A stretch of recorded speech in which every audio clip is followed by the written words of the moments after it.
When the Black Death swept across Europe in the mid-14th century, it left behind far more than a trail of corpses and shattered families. It fundamentally reshaped the world. It was not just a plague, but a crucible. In the span of just a few years, it transformed societies, economies, religions, and even the way people saw life and death. The world that emerged after the Black Death was not the same as the one that had existed before it. From the deepest reaches of rural hamlets to the bustling heart of cities, nothing remained untouched. The plague likely began in the east and traveled westward along trade routes. By the time it reached Europe around 1347, it struck with terrifying speed and devastation. People died in days, sometimes in hours.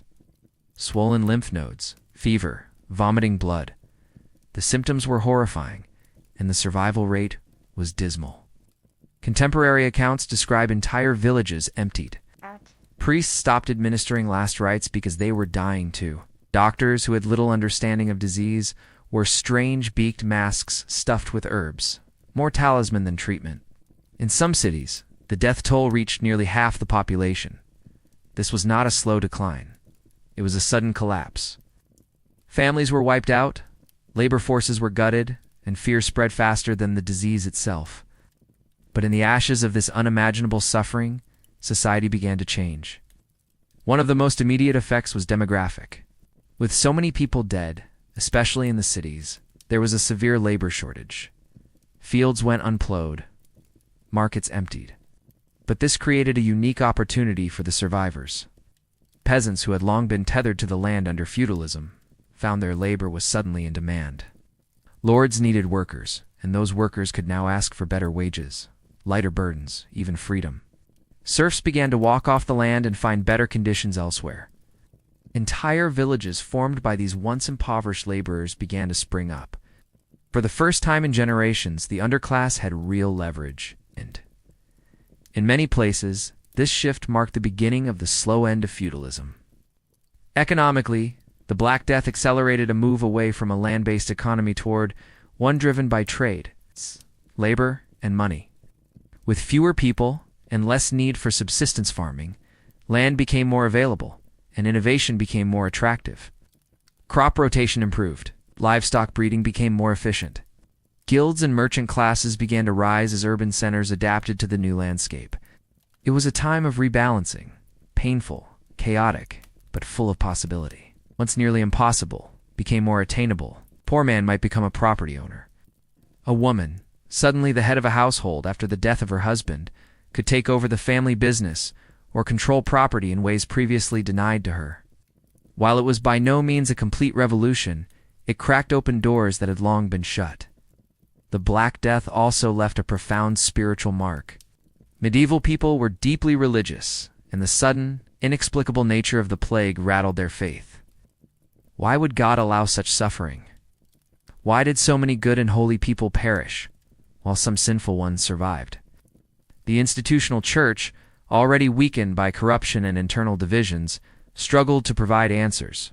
Some clung more fiercely to their faith, believing the plague was divine punishment for sin. Others turned away entirely, their trust in the church fractured. This spiritual crisis gave rise to new movements. The flagellants who roamed from town to town whipping themselves in public displays of penance became a common sight. They believed that only personal suffering could atone for the sins that had brought on the plague. In other cases, fear and desperation turned to scapegoating. Jews, beggars, lepers, anyone considered other or unclean were persecuted, attacked, even massacred. Entire Jewish communities were destroyed by mobs who blamed them for poisoning wells or bringing the disease. But in time, a more skeptical and questioning spirit began to take root. The seeds of Renaissance humanism were quietly planted in the wreckage. If the old ways of thinking had failed to protect people or explain their suffering, maybe it was time for new ideas. Education and literacy began to spread. Books that were once only written in Latin for clergy were translated into vernacular languages. People began to seek knowledge outside the strict confines of religious dogma. Art changed too. Before the plague, religious themes dominated. Afterward, death itself became a common subject. Skeletons danced on the walls of churches. Grim Reapers appeared in manuscripts. The motif of the Danse Macabre, or Dance of Death, reminded people that no one, not even the rich or powerful, could escape their mortality. But at the same time, this obsession with death spurred a renewed appreciation for life. Some embraced hedonism, while others pursued beauty, knowledge, and creativity with new urgency. Medicine, which had relied heavily on ancient Greek theories about bodily humors and astrology, began to inch toward empirical observation. The sheer failure of physicians to stop the Black Death forced some thinkers to question the old texts. Dissections of human bodies, once taboo, became more common in medical schools. While it would still take centuries for modern medicine to develop, the shift in mindset was essential.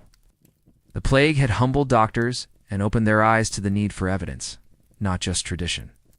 Urban planning and public health also took baby steps forward. Cities that had been breeding grounds for the plague began to think differently about sanitation and crowding. Some towns tried to build quarantine stations. Port cities began to implement isolation for incoming ships. Venice created one of the earliest examples of a public health system, with officials tasked with managing disease outbreaks. These were rudimentary systems, but they marked the beginning of a long journey toward organized healthcare. Even time itself seemed to change. With so many dead, life felt more urgent. The medieval obsession with eternity gave way to a growing interest in the here and now. Philosophers, artists, and everyday people began to see time as something fleeting and precious. The future was uncertain, but that uncertainty pushed people to live more fully in the present. That shift in perspective would eventually bloom into the Renaissance. Worldview, one that valued human achievement and earthly experience alongside spiritual salvation. The legacy of the Black Death also lives on in language and memory. The very word quarantine comes from the Italian quaranta giorni, referring to the 40-day isolation period imposed on ships. Folk tales, proverbs, and ghost stories all absorbed echoes of the plague years. The memory of those blackened bodies in deserted towns became a cultural scar, one that Europe would never fully forget. In the long arc of history, the Black Death was a tragedy on an almost unimaginable scale, yet it was also a pivot point. The old world, built on rigid hierarchies, unquestioned authority, and inherited roles, began to break down. In its place, a new world slowly emerged, one where individuals had more agency, where science began to matter more than superstition, and where art and literature found new depth and meaning. Of course, not all of this happened overnight. Many of the changes took generations to unfold. But the catalyst was unmistakable. The Black Death was not just an ending, it was a beginning. A brutal, terrifying, and transformative beginning. So much of what came afterward, from the rise of capitalism to the birth of the modern state, from the questioning of religious dogma to the flourishing of art and science, was shaped by that invisible enemy that swept through the world in the 14th century. The people who lived through it or died from it did not know they were part of such a turning point. But looking back, it is clear. The Black Death changed everything. Thanks for joining us on this journey through one of the darkest, yet most transformative chapters in human history. The Black Death was more than just a plague. It was a force that reshaped the very foundation of the world. Lives were lost, but from the rubble rose new ideas, new freedoms, and a new sense of what it meant to be alive. It challenged faith, toppled traditions, and shifted the balance of power in ways no one could have predicted. If you found yourself imagining what it might have felt like to live in those uncertain times, or how today's world still echoes those centuries-old changes, then this story has done its job. History isn't just about facts and dates. It's about people who lived through fear, adapted to loss, and emerged into a different world.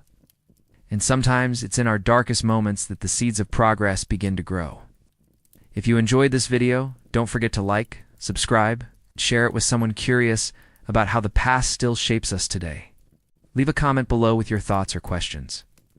We'd love to hear how history speaks to you. Till next time, stay curious and keep exploring.